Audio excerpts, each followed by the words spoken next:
What's up, everybody? Emery Hunt, the czar of the playbook here, and welcome to the Football Game Plan Network. Today, we'll take a look at my top 10 quarterback rankings for the upcoming 2022 NFL Draft. We have a lot to get into in this episode. We'll take a look at some HBCU prospects, some small school under-the-radar quarterback prospects, and quarterback prospects that you want to look out for the 2022 CFL Draft. We'll have a great interview with Jeremy Hickbottom, the outstanding quarterback coming from Tennessee State. But first, be sure to pick up your copy of my 2022 NFL Draft Prospect Scouting Guide. This thing has over 1,000 individual prospect scouting reports. Here it is. I printed mine out so you can see how thick that bad boy is. But you can get your PDF copy at footballgameplan.com/2022 Draft Guide. Right now, let's take a look at the number one quarterback prospect that I have going into this 2022 NFL Draft. And I believe he hails from a small university down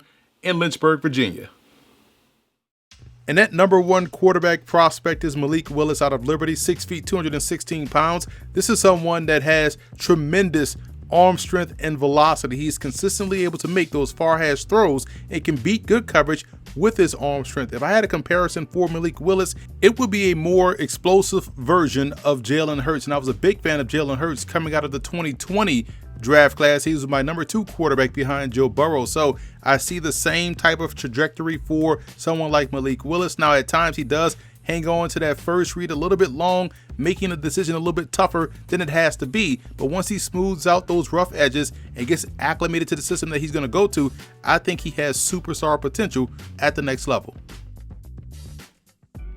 And let's take a look at the rest of my top 10. Caleb Ellaby out of Western Michigan is someone that's vastly underrated. I'm a big fan of how he throws on the move, on the run. I thought he outplayed Kenny Pickett in their game versus Pitt this year and also played well versus Michigan. Skylar Thompson is someone that plays a lot like Derek Carr. He's athletic. He moves the sticks when he's out there on the field, just has to stay healthy. And Desmond Ridder has played a lot of football. To me, he's probably the most pro-ready quarterback to step in right now and start for a football team as a rookie. Chase Garbers and Anthony Brown, two quarterbacks coming out of the Pac-12 that are vastly underrated. I like the way Brown can control the offense and play well on both ends. Levi Lewis is someone that reminds me a lot of Kyler Murray and how he plays the game. He's a point guard type passer that just helps move the football down the field. Carson Strong, Matt Corral, and Sam Howell are solid quarterback prospects.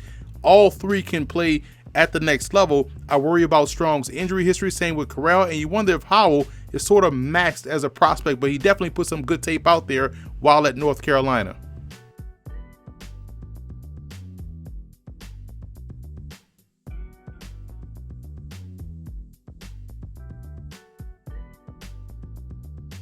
Let's take a look at some of the small college prospects in this class you want to keep an eye on. Cole Kelley out of Southeastern Louisiana at 6'7", 260 pounds is a tough and fearless player in the pocket, will stare down the gun barrel and deliver a strike. He keeps his eyes downfield at all times, and he's very tough to bring down as well, as evident by his 636 yards rushing and 29 rushing touchdowns. I was at the NFLPA game this past January. He had a strong week of work, winning the MVP of the game and also participated really well at the 2022 Hula Bowl down in Florida.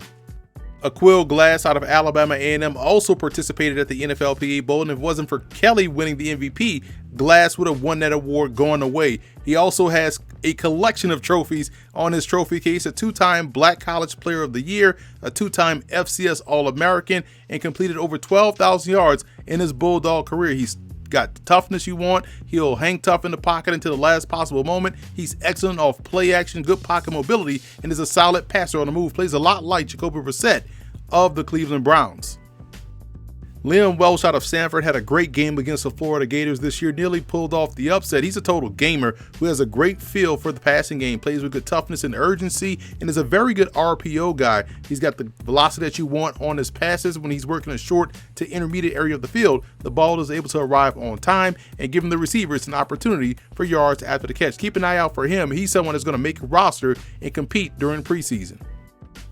One more small college prospect we're going to take a look at before we hit a break, and that's Chris Olodokun out of South Dakota State, who started his career at South Florida. Then he moved on to Samford, and this past season was at South Dakota State, where he led his team into the playoffs. He's 6'2", 195, has a great mobility that you look for at the position, but he also shows the ability to create in the passing game. He never takes his eyes off his receivers. He keeps the offense on pace, playing an efficient game. I love what he did against Colorado State, and he had a lot of performances like that on the field this season for the Jackrabbits.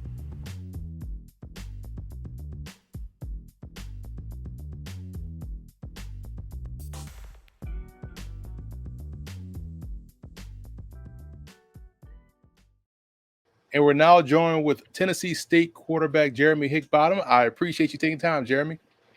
Yeah, appreciate you for having me.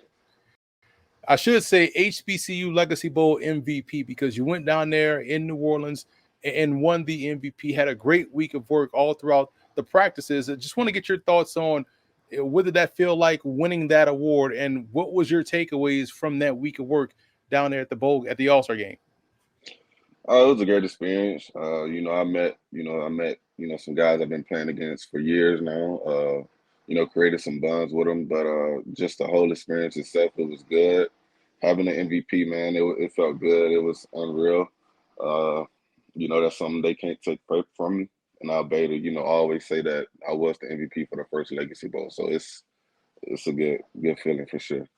I like where your head's at already, man. That's something that they can't take away. They can't take away you being in the first game, and they can't take away you being the MVP of the first game. That's history right there, Right. man. I love what your thought process Right. is, because that kind of leads into my next question.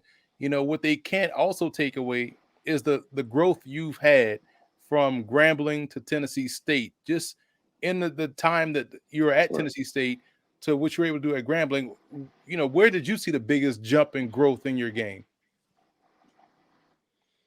Just understanding it more. I mean, just with Grambling, it was more like, spread RPO, with just the RPO game. But once I got to Tennessee State, it was more like pro style. And, I was coming from under the center. I had to ID the mic. I had to, I had to check, not check coverages, but check, protections at the line. So it was, a maturity thing that, I had to grow up into.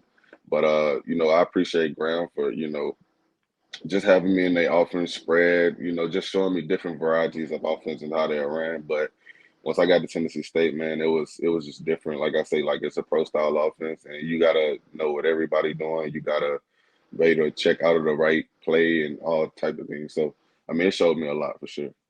What I noticed during the season, I don't know if I tweeted this out or I said it in a private message to someone. I was like, man, the game looks like it has slowed down significantly for Jeremy Hickbottom and how he's playing.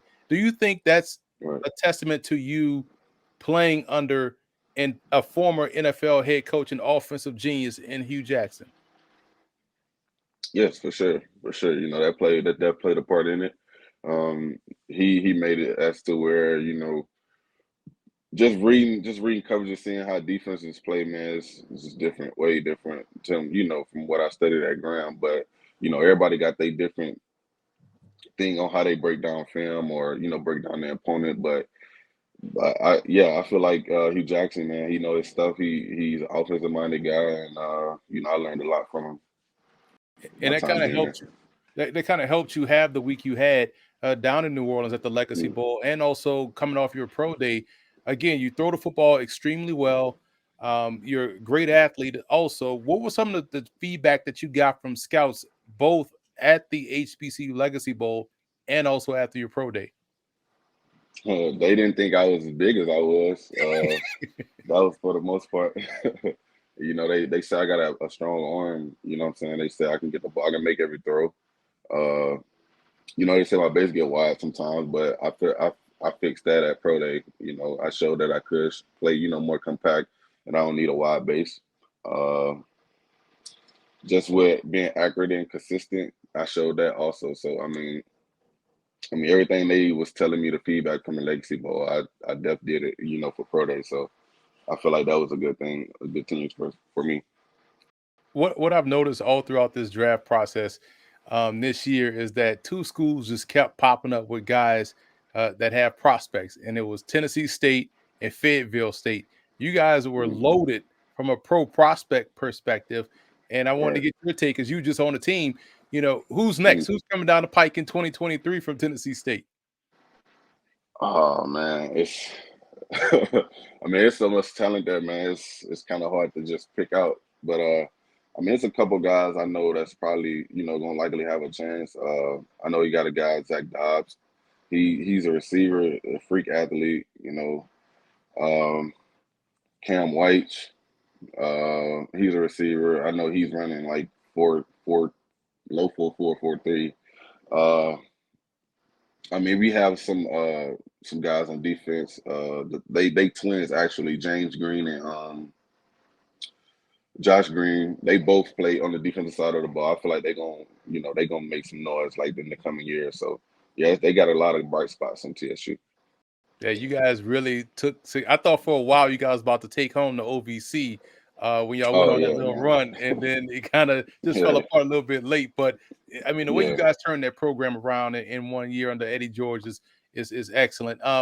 When you look at this, juncture of your football life, now you're taking a step from college going to the pros, and Mhm. people that may or may not be familiar with what you bring to the table, which game would you say, hey, go check this game out because this tells you everything you need to know about what I bring as a prospect? For sure, Austin P game. It was the third or fourth game of the season. Definitely when we played Austin P, they had us like 25-point underdogs there at their home, and like we went off. The team went off. So I mean, if anything, I would encourage you to go watch Austin P game from last year. What's funny about what you just said because as a former college player myself, folks always Mhm, ask, "Do you pay attention to the point spread?" And we're like, "Nah, we don't really mhm. pay attention to that, man." But it Right. always creeps in when you like in the third quarter, like, man, look at the score. You're like, "Yo, Mhm. how does Vegas know? Like, how do they know?" You know what I'm saying? But Right. you always use it as motivation. You never want to get Right. beat by how much they think you're gonna get beat by or win by. Mhm. But it's always interesting to hear other people's take on that. When you look at Right. the entire landscape now in which we are in terms of prospecting. You got the USFL coming up, you got the XFL next Mhm. year, NFL, CFL current right now. Do you feel like for you, it's a great time to be a pro prospect because you have so many options? Definitely, definitely. I mean, like you just said, like with the USFL coming back, I think what they season start off in a couple weeks. Hmm. Uh, I think the XFL in 2023 with the league, CFL, man, it's a lot of opportunities out here, man, for guys to keep, continue their football careers, man. And like I said, I'm excited. I'm excited for this journey I've been going on, and man, I'm just, looking for what's next. Hey man, it's always a pleasure to see someone growing in the right direction as the Mhm. process gets closer and closer, and you're making the Right. right strides and doing the right things. And again, the growth you made from Grambling to Tennessee State, I don't think many people can see that significant growth with the naked eye, but Right. I saw it, and I'm glad you got rewarded for your efforts, getting that All-Star invite and going down there and taking care of business, man. So thank you Appreciate again, it. Jeremy, for taking time. And where can people follow you on social media as they want to keep up with you as you go on this journey? My Twitter is ghick19. GHICK19. My Instagram is ghick_. So that's the way to keep up with me. I'll be on Twitter. I'm active on Twitter and also Instagram. My Facebook is my name, Jeremy Higball, and you can find me there also. So those are my socials. Keep it simple, keep it consistent, like a quarterback, a true quarterback does. I appreciate you stopping by, taking time, man, and we wish you the best of luck moving Oh yeah, forward.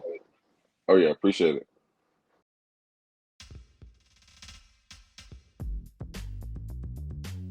Let's move north of the border to take a look at some of the CFL draft prospects that you want to look out for in this upcoming quarterback class. Trey Ford out of Waterloo is a dangerous dual threat passer, a +1 in the run game for sure. He has excellent escapability to extend the play in the passing game and create chunk plays in the run game, has that pretty good touch and accuracy on the deep ball that you look for. And if you look at his statistics, this is a guy that does a great job on both ends of offense. Very dangerous player that could end up on an NFL roster as well.